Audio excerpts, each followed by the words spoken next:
Hello beautiful people, welcome back to the channel.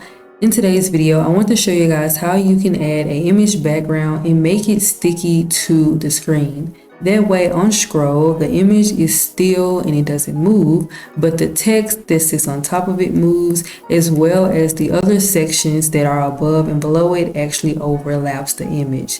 It's really like a cool parallax effect, and I'm going to show you guys how to do it straight in Elementor. Let's hop right into it. So the first thing I'm going to do is open up my Elementor canvas or Elementor editor, and I'm going to make sure that I'm on the actual container that's holding the image. So as you guys see, I already have the image. If you guys watched my previous video, you would know all of the settings that I would choose here.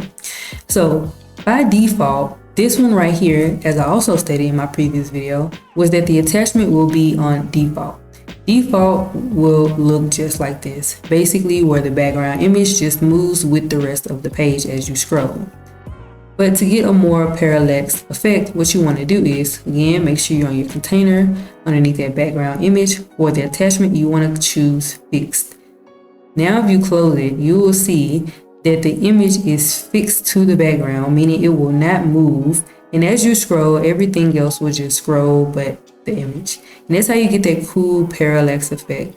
I told you guys it was super easy to do this inside of Elementor. All you have to do is put it on fixed position. If you guys want more one-on-one in-depth classes when it comes to Elementor, I do have them available on my booking site. It'll be the first link in my bio.